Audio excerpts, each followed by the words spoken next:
What's up, gamers? DreamcastGuy here, and today we're talking about the future of PlayStation because Neil Druckmann, the head of Naughty Dog, did an incredibly in-depth statement about what his studio is working on and how he thinks games are going to be approached in the future on the PS5. And to be honest, everybody's kind of mocking it. His quotes are kind of spreading across the internet because they're so ridiculous, and a lot of times they're just so dumb. Now, before anything else, let's just admit it. Neil Druckmann is an incredibly controversial and very often hated person in the industry because he seems incredibly pretentious. Even if you like particular games he's worked on, he definitely seems like a guy who sniffs his own farts very often. But let's see what he's been up to and what the future of Sony truly will become. Hi, I hope you're having a great day. If you could, give this video a like and subscribe if you haven't already. Now, Naughty Dog is definitely one of the most prolific and most talked about Sony studios. They're the people that are making the games that become TV shows and stuff. I feel like when you talk about like the golden trilogy of PlayStation, it's probably Insomniac, Naughty Dog, and Sony Santa Monica because they're the people making God of War. But I think Naughty Dog is the one that's so peculiar because their releases are so infrequent. We got Last of Us Part 1, Last of Us Remastered, Last of Us Remake Part 1, then we get Last of Us 2, Last of Us 2 Remastered, then Uncharted Remastered. My point is the fact that for all the good quality stuff they do, it's a company that definitely seems to not be chasing that next big project. Apparently, though, they're going to change that.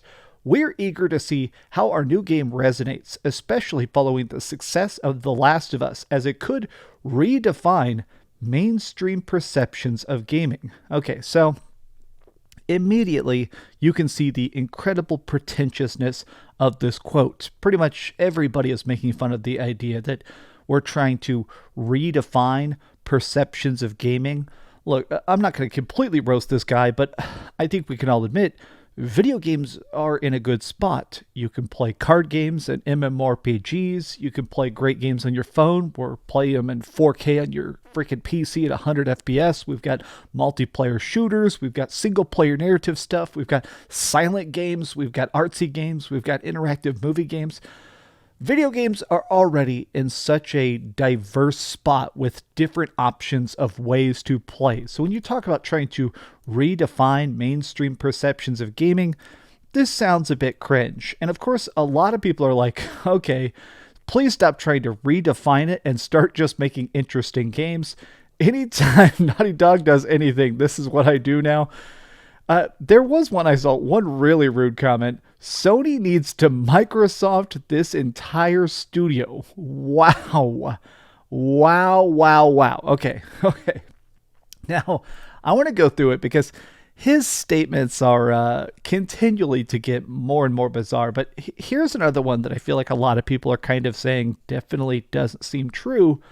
Many companies would insist on sticking to profitable franchises, but Sony, basically this is like their name, Sony Entertainment, their culture and philosophy empowers us to pursue new ideas. Art requires risk, and I'm incredibly thankful that Sony trusts us to leverage our past successes to explore brand new creative avenues.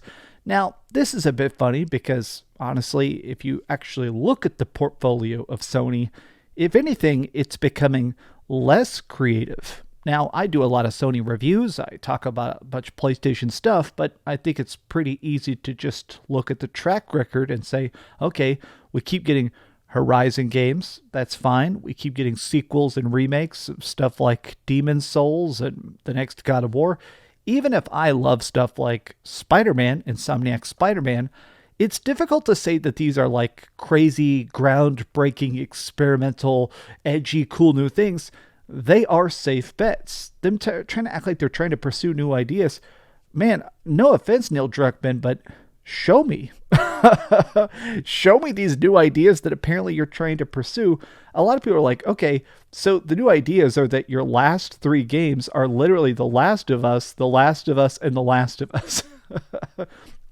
Oh yeah, there is also rumors that they're working on another Horizon Zero Dawn remake. So when that comes out, people especially are going to be thinking this quote ages like milk. But I wanted to actually go through, this is perhaps the part that personally I'm the most annoyed about, which is that he talks a lot about the idea of AI, about pushing the boundaries of storytelling in games. Now, I think I've mentioned this here and there in video games, but if you look at AI art, even if it actually looks kind of cool, it's very vapid. I think that a bad piece of art made by a person is more interesting than a good piece of art created by a computer. If somebody's actually composing a goofy, out of tune love song for their partner to try and win their wife back or something, it's emotional, it's heartfelt. And even if it sounds bad, it actually has emotion to it. Whereas when people send me an AI generated song about how DreamcastGuy is going to rule the world, it's funny for like 5 seconds, but it lacks that soul that, in my opinion, art is supposed to have. And if anything, I'm a big believer that video games are supposed to have the most heart. This is adventures where we, in a way, become the main character. We're not just Joel, but we're playing as Joel. We're experiencing his trauma, his pain, his exploration of a character. So the fact that they're going to try and make AI stuff in video games, there's already been some stuff talking about, like, Ubisoft wants to start to AI generate a lot of their like dialogue. Stuff like that, to me, not only does it seem lazy, it seems counterproductive. Like, just pay someone to write the games. If they're trying to do like AI art to make like background textures quicker or something, like background tree lines, whatever. I'm annoyed about the fact that they're acting like the future of video games is AI. Neil Druckmann lowering himself into a matrix goo pod so he has the processing power necessary to make the most morally complex story of all time. Violence is bad and cyclical. Now, I have gotten in a lot of trouble for not liking The Last of Us Part 2. I've made multiple videos about it. People have sent me some very nice threatening messages and stuff. I'm never going to back down on that because it is just my personal opinion. If you want to love The Last of Us Part 2, and I know that it's a lot of people's favorite game of all time, I'm fine with it. But I do think that Neil Druckmann is so obsessed with trying to make that cool story that stands apart that he forgets to sometimes make it actually enjoyable. Now, a lot of people are talking about this because, like, this quote really annoys me. Neil Druckmann says that AI will reduce costs, revolutionize development, what a generic, empty statement, and help push the boundaries of storytelling. He adds that there are ethical issues that need to be addressed, and it's crucial to precisely direct the tools to achieve the intended outcomes. Okay, so even there, you're kind of acknowledging the fact that AI is not something you can actually applicably use anytime soon. Now, we're going to go through a couple more slides here, but this is one I wanted to just, randomly bring up for funsies. Oh yeah, here's some people that quit Naughty Dog because they were crunching for hundreds of hours every single week. They wouldn't hire new people. They would just make everybody work hundreds and hundreds and hundreds of hours to the point at which they just didn't see their families and didn't get a chance to have an actual life outside of the game. Look at that. The reason I left is that because I only want to work with the best. That is no longer Naughty Dog. Their reputation for crunch within LA is so bad, it was near impossible to hire seasoned contract game animators to close out the project, as we loaded up on film animators. While super talented, they lacked the technical design somehow to assemble scenes. Similarly, the design team ballooned with juniors to make up for the attrition of key roles. Every aspect of finishing this game took much longer due to the lack of game experience.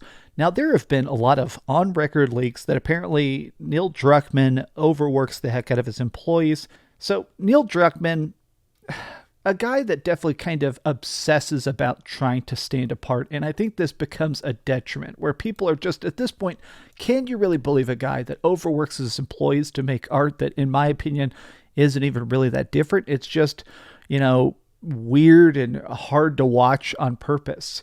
Oh yeah, as long as it's good. Neil Druckmann trying so hard to be the Western Hideo Kojima. Bring back Jak and Daxter. Still desperately trying to chase that Hollywood acknowledgement. Oh, God. Yep.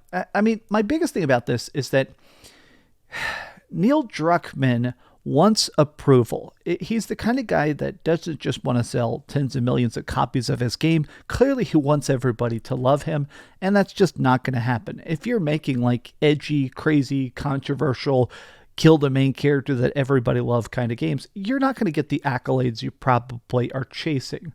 Does any gamer truly care what the mainstream perception of gaming is? I'd rather games be made by those who play them. Yeah. This is something, there's an old book called Masters of Doom where they talked about how they made Doom back in the day, John Carmack, John Romero, and something the early id talks about is that the studio id really tried to hire gamers of like, all right, if you understand shooters, you're going to know how to make a good shooter. I do think that Neil Druckmann, I do wish we could take a look at his PlayStation account, because I got a feeling this guy does not actually play his games. He probably just watches a lot of like cool art house stuff in his own private theater, which is fine. But if you want to make a movie, go make a movie. Like, I'm not even saying you got to leave video games, but I'm just saying like your obsession with trying to make a Hollywood masterpiece does not a lot of times convert, in my opinion, into an actually fun to play thing. Now I got two things left here. Prediction, we're going to play as a mom and then give birth, which will be a QuickTime event, and the game-changing plot twist is that we're playing as the baby. Last one here. Pat stares at this guy has been very negative on Twitter, but I feel like a lot of his takes are pretty good. This one's going to skip right to the part where it's an HBO and you can't play it because it's just a TV show. Yeah. Neil Druckmann, somehow if you happen to see this video, or if a bunch of angry Last of Us fans come for me, first of all, go watch my Last of Us videos. I'm not saying this is a place of hate. I do think the original Last of Us is a masterpiece. I think my issue is the fact that Sony isn't exactly playing it super duper safe. They definitely want to still sell consoles and grab attention, but this guy, his 8,000-bit word salad about the future of video games and stuff, this does not get me excited for the future of PlayStation. Show us some stuff. Come out, have a PlayStation showcase and show us some trailers and coolness. And I'm getting a freaking text. Okay, sorry. Show us the future of video games. Show us, don't tell us. I'm tired of press releases. Talk about it in a way that doesn't just involve generic platitudes about AI. This has just been some off-the-cuff thoughts. So what do you think about Neil Druckmann? What do you think about Naughty Dog? Tell me your thoughts in the comments down below. And if you enjoyed this video, be sure to give it a like, subscribe if you haven't already, and please keep dreaming. Thanks so much for watching that video. If you want to see something else, you can always click this link to see what I put up last, or, subscribe and see what's coming up next. Also, I promise that whatever I do, it'll try not to suck.